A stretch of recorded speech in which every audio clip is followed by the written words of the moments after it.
صلاۃ والسلام علیہ یا سیدی یا رسول اللہ صلی اللہ علیہ وآلہ وسلم وعلی آلہ و صحابہ یا رحمت للعالمین صلی اللہ علیہ وسلم۔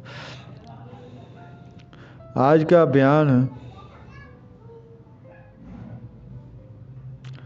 حضرت مولا علی مشکل کشا رضی اللہ تعالیٰ عنہ کا ارشاد پاک ہے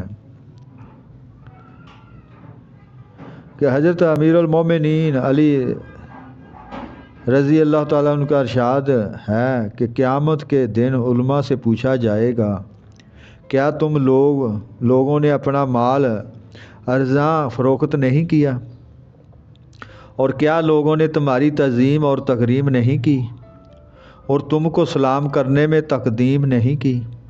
کیا فرمایا؟ حضرت علی رضی اللہ تعالیٰ عنہ کا ارشاد ہے کہ حضرت امیر المومنین حضرت علی رضی اللہ تعالیٰ عنہ کا ارشاد ہے کہ قیامت کے دن علماء سے پوچھا جائے گا کہ کیا تم لوگوں نے اپنا مال ارزاں فروخت نہیں کیا، اور کیا لوگوں نے تمہاری تعظیم اور تکریم نہیں کی، اور تم کو سلام کرنے میں تقدیم نہیں کی؟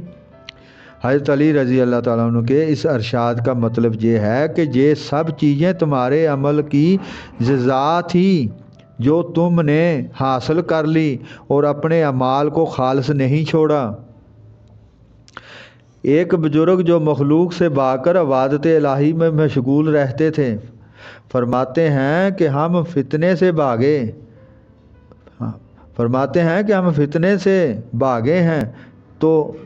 تو ہیں، لیکن اس بات کا خوف ہے کہ کہیں ہمارے کام عبادت میں خلل نہ واقع ہو۔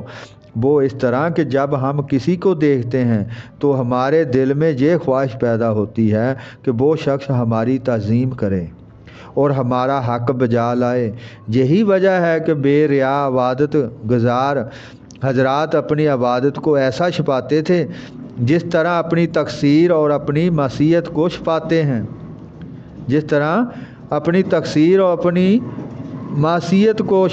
ہیں، کیونکہ یہ حضرات اس بات سے بخوبی واقف تھے اور جانتے تھے کہ قیامت میں وہی عبادت مقبول ہوگی جو ریا اور گرج کے دخل سے خالی ہو۔ یہ حضرات اس بات سے بخوبی واقف تھے اور جانتے تھے کہ قیامت میں وہی عبادت قبول ہوگی جو ریا اور گرج کے دخل سے خالی ہوگی۔ یہ مولا علی مشکل شاہ رضی اللہ تعالیٰ عنہ ریا کے متعلق فرما رہے ہیں۔ ایک مثال اور بیان کرتے ہیں، اور ان حضرات کی مثال اس شخص کی ہے کہ وہ حج کا ارادہ کرے اور جانتا ہو کہ جنگل میں زیر خالص کے سوا نہیں لیتے، زر خالص دیا جائے تب گزرنے دیتے ہیں، اور اگر زر خالص نہ دیا جائے تو جان کا خطرہ ہے، اور زر خالص مغرب میں ملتا ہے، اور سونا کھوٹا زر نا خالص ہوتا ہے، اس کو پھینک دیا جاتا ہے، چنانچہ وہ ضرورت کے واسطے زر خالص بچا کر رکھتا ہے۔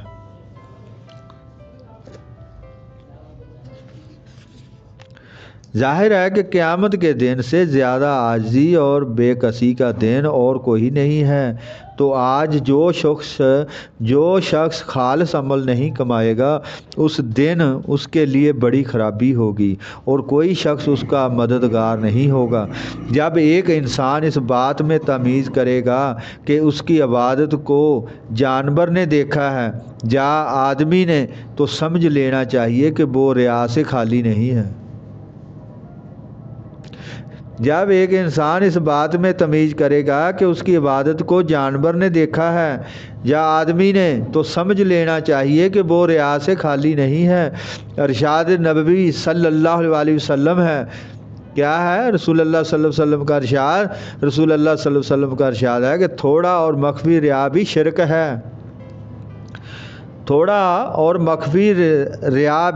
ہے، یعنی خدا کی عبادت میں دوسرے کو شریک کرنا ہے۔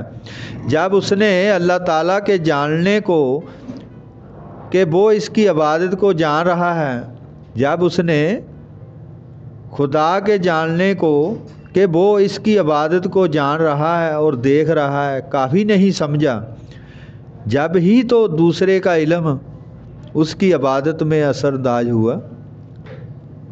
بات نو سمجھے کہ کیسے خیال آتے ہیں، خیال کیسے دور کرنے ہیں. کہ رسول اللہ صلی اللہ علیہ وسلم نے فرمایا تھوڑا اور مخفی ریا بھی شرک ہے، یعنی خدا کی عبادت میں دوسرے کو شریک کرنا. جب اس نے خدا کے جاننے کو کہ وہ اس کی عبادت کو جان رہا ہے اور دیکھ رہا ہے کافی نہیں سمجھا، جب ہی تو دوسرے کا علم اس کی عبادت میں اثر انداز ہوا نا. یہ تھا بیان. اللہم صلی علی سیدنا محمد وعلی آل سیدنا محمد وبارک وسلم. ایک آگے مثال اور بیان کر دیں. معلوم ہونا چاہیے کہ جو شخص اس بات سے خوش ہوتا ہے کہ لوگ اس کی عبادت سے واقف رہیں تو یہ ریا سے خالی نہیں ہے. ہاں، عبادت کی وہ مسرت جو خدا بند تعالیٰ کے لیے ہو نقصان پہنچانے والی نہیں ہے.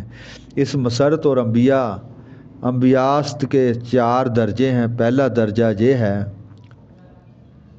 کہ اس اعتبار سے خوش ہو کہ وہ اپنی عبادت کو چھپانے کا قصد رکھتا تھا، لیکن اللہ تعالیٰ نے اس کے قصد اور ارادے کے بغیر اس کو ظاہر کر دیا. یا اس کی معصیت اور تقصیر بہت زیادہ تھی اور حق تعالیٰ نے اس کو ظاہر نہیں کیا، تو اس بات سے خوشی ہوئی کہ فضل الہی شامل حال ہے. یعنی اللہ تبارک تعالیٰ نے اس کے عیب کو ڈھانپا اور نیکی کو ظاہر فرمایا، تو اس خوشی کا اصل باعث لطف الہی ہوا. لوگوں کی تعریف سے اس کو سروکار نہیں. چنانچہ اللہ تبارک تعالیٰ کا ارشاد ہے کل بفضل اللہ و رحمتہ فبذالک فلیفرحوا. اور دوسرا درجہ خوشی کا یہ ہے کہ وہ خوش ہو کر کہتا ہے کہ اللہ تعالیٰ نے دنیا میں میرا عیب ڈھانپا ہے. وہ اس بات کی دلیل ہے کہ آخرت میں بھی پردہ پوشی فرمائے گا، اس لیے کہ حدیث شریف میں آیا ہے کہ رب العالمین ایسا کریم ہے کہ دنیا میں بندے کا گناہ ڈھانپتا ہے اور آخرت میں اس کو رسوا نہیں کرے گا. تیسرا درجہ خوشی کا یہ ہے کہ وہ اس لیے خوش ہوتا ہے کہ جب لوگوں نے اس کو عبادت میں مصروف دیکھا ہے تو وہ اس کی اقتدا کرتے ہوئے عبادت کریں گے اور سعادت یاب ہوں گے. اس صورت میں اس کے نام سے ثواب مخفی بھی لکھا جائے گا، کیونکہ اس نے عبادت کو چھپانے کا ارادہ بھی کیا، اور علانیہ ثواب بھی مرحمت ہوگا کہ بغیر قصد کے ایک اور عبادت اس نے کی، دوسروں کو عبادت پر متوجہ کیا. چوتھا درجہ خوشی کا یہ ہے کہ وہ اس لیے خوش ہوا کہ جو اس کو دیکھتا ہے اس کی تعریف کرتا ہے اور اس کا متقد ہوتا ہے، اور آپ دوسرے کی تعریف اور عقیدت کے باعث اللہ تعالیٰ کا مطیع ہوتا ہے. آپ دوسرے کی تعریف اور عقیدت کے باعث حق تعالیٰ کا مطیع ہوتا ہے اور اس کی بندگی کرنے پر